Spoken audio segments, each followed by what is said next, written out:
Jungkook and his team of guards were scouring the city like predators on the hunt. Tension crackled in the air.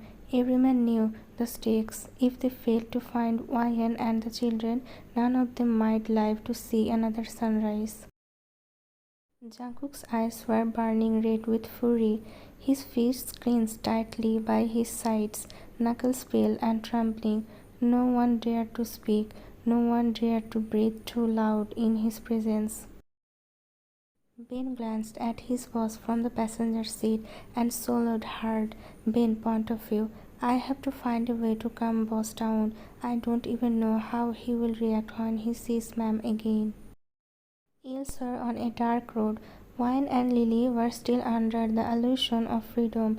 The road stretched endlessly before them, and the headlights cut through the night like a blade. They had driven a long way, and relief was beginning to replace fear. The children giggled in the back seat, especially excited to see Lily after so long. For the first time in weeks, Wine allowed herself to smile, but just as they turned a corner, everything changed. Several black vehicles appeared out of nowhere and blocked the road ahead, skidding to a halt. Their car jerked as Lily's cousin slammed the brakes. Wine's heart dropped to her stomach.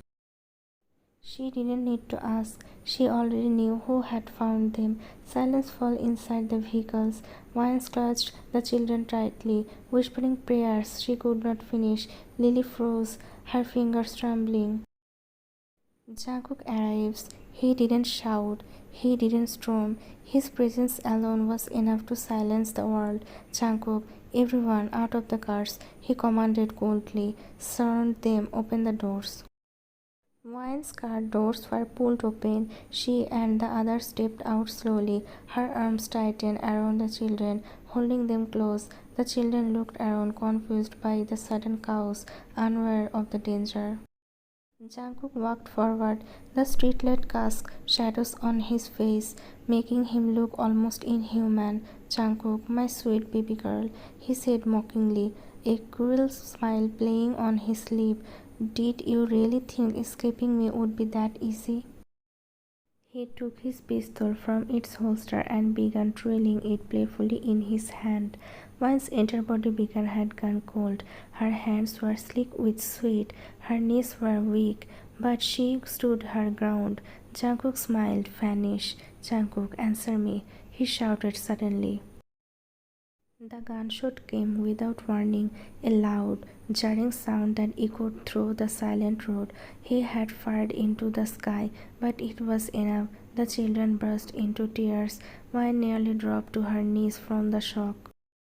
Jungkook, take the children, he ordered. Put them in the car. The guards moved quickly, praying the crying children from Wine's arms. She held on for as long as she could, but she had no strength left. Her body wasn't listening to her anymore.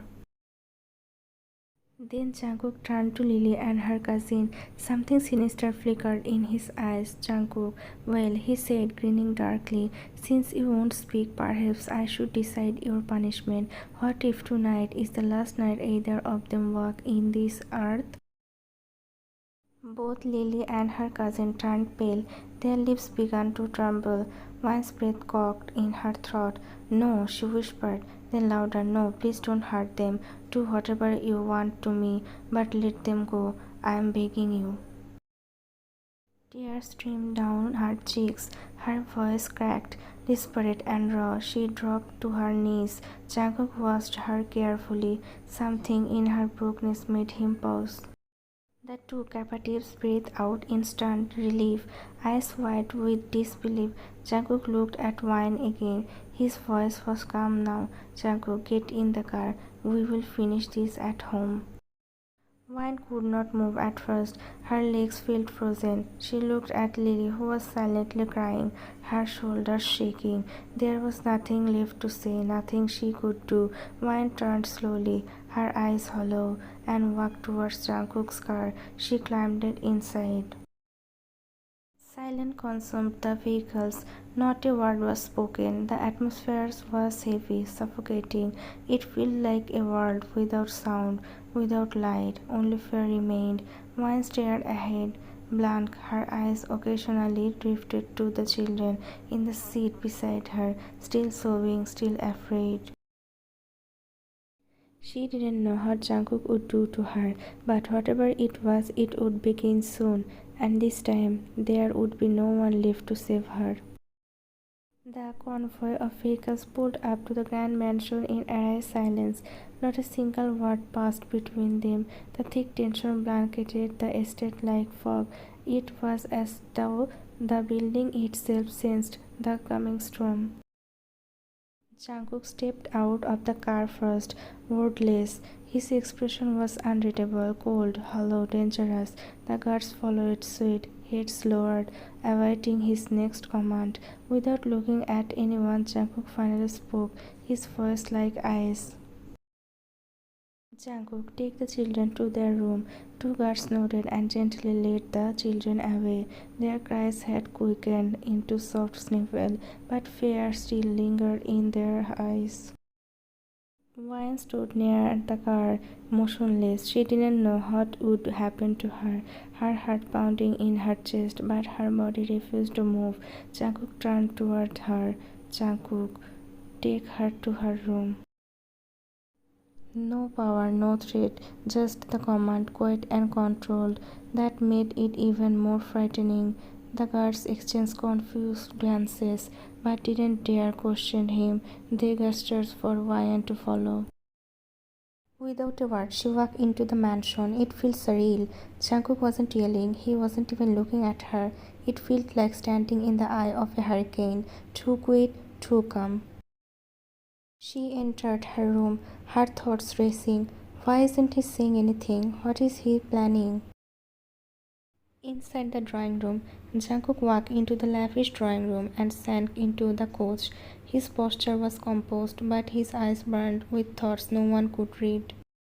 Ben followed him silently, standing nearby with his head bowed low. He looked like a man preparing to walk a tightrope over a pit of fire. Several times he opened his mouth, then closed it again, unsure whether to speak. Finally summoning every ounce of courage, he stepped forward. Ben, boss, if I may, I have a suggestion, Ben said carefully. Jungkook said nothing, only turned his gaze toward him. That look was enough to make Ben's blood run cold. Ben, if you marry Madame, he said slowly, there will be no more escape attempts. She won't be able to run ever again. Silence. The moment the word left his mouth, Ben regretted them. Jungkook didn't react. He just stared. No anger, no amusement, no response at all. It was impossible to know what he was thinking. Ben's palms were clammy. His knees felt weak. Maybe I have gone too far, he thought. Then suddenly Jungkook spoke. Jungkook, a clever idea, he said, voice low and deliberate. Being the wedding arrangement, the ceremony will be tomorrow. Ben's mouth fell open slightly in surprise, but he cocked himself. A quiet relief flooded his chest. He liked the idea. Ben, yes, boss, he said with a short note, backing away and leaving the room. Jungkook didn't look up. He remained seated, his eyes lost in thought. He hadn't moved since the conversation ended. The fire inside him was still there, but it no longer raged. It simmered, steady and patient. He watched the shadows dance on the wall. The wedding would happen tomorrow, but the real storm was only just beginning. Inside her room, Wine lay silently on the bed, her thoughts a chaotic storm. The night outside was heavy, the kind of silence that presses against the walls. Suddenly a knock. She sat up quickly. Who could it be at this hour? Cautiously, she walked to the door and opened it. Jungkook stood there, her breath caught in her throat. A cold sweat broke out on her forehead. She wasn't sure whether to invite him in or brace for the worst. Before she could speak, Jungkook said simply, Jungkook, come inside. Her heart began pounding wildly in her chest. Once inside, Jungkook looked her directly in the eyes and spoke in calm, unshaken voice. Jungkook, we're getting married tomorrow. Someone will come in the morning to get you ready. Be prepared.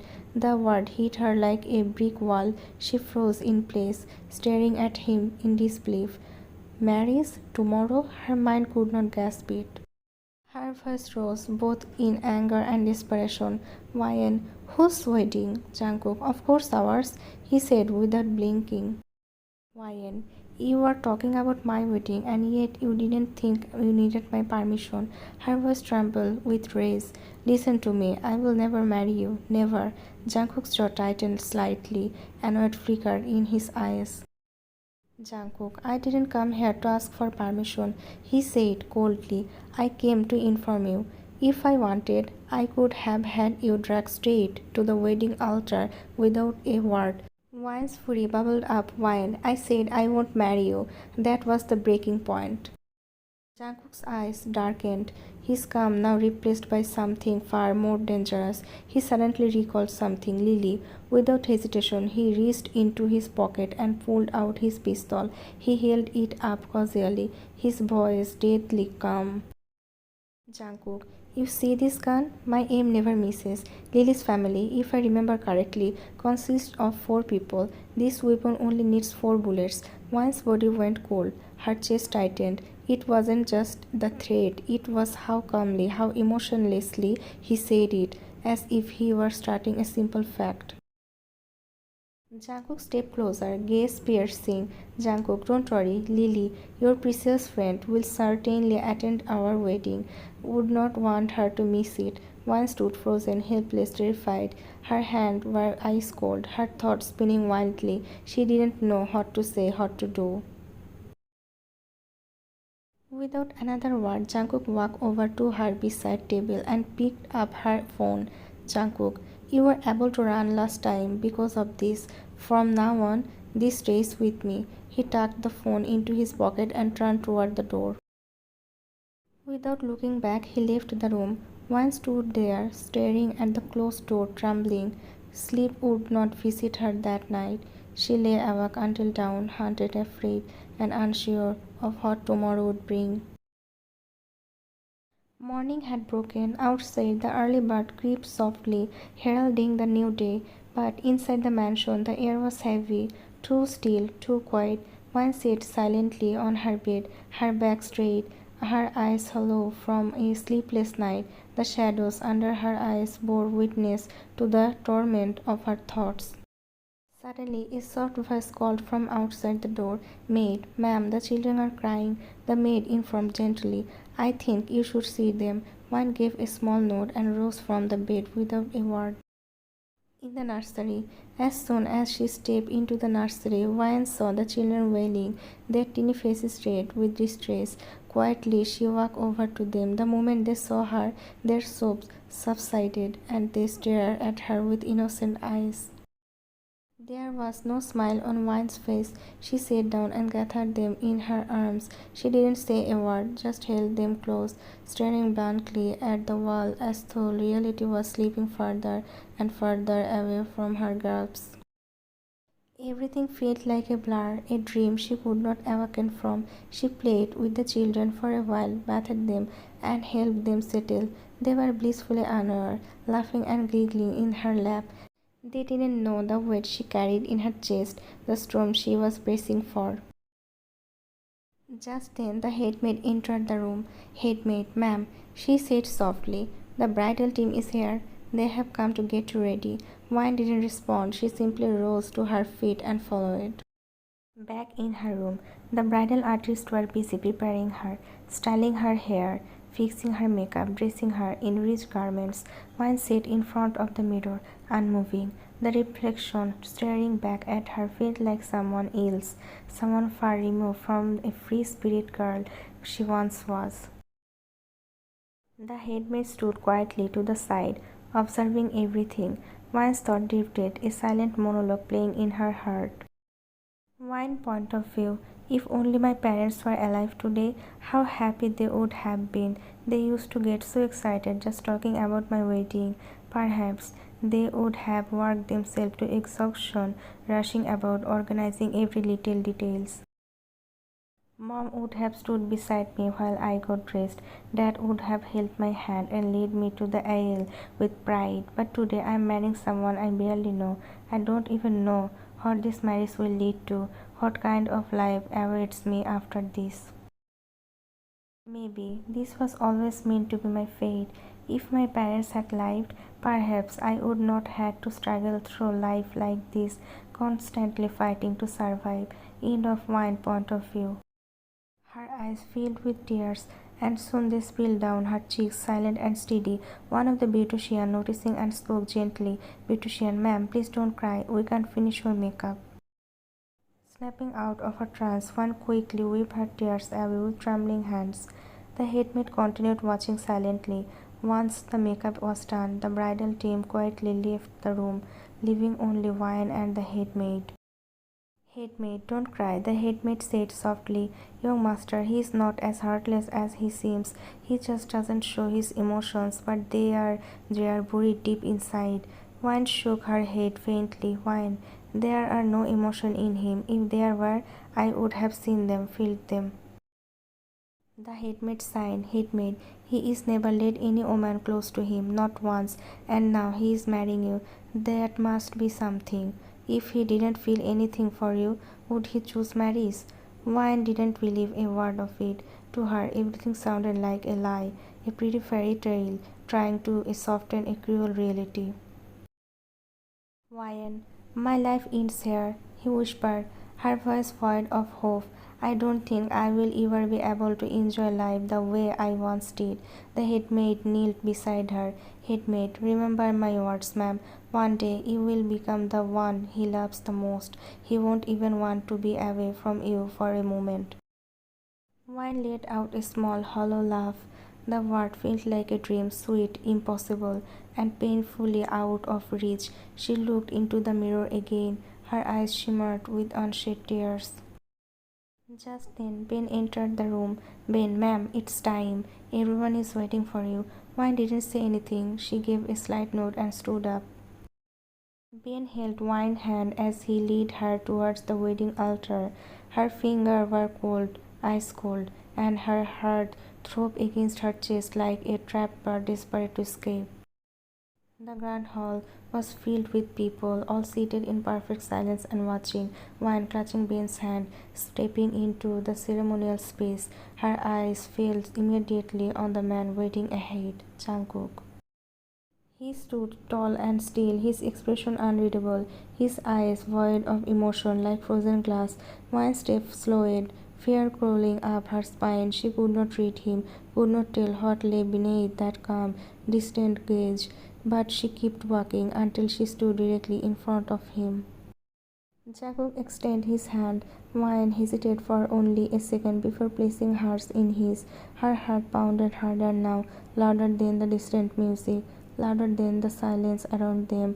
The priest stepped forward, voice deep and ceremonial. "Priest, do you, John Jungkook, take Kim Wine to be your lawful wife, to stand by her in joy and sorrow, in sickness and in health, in every moment of life to come?" "Jungkook, I do." His voice was deep and unwavering, bold, almost commanding. The words struck Wine like thunder.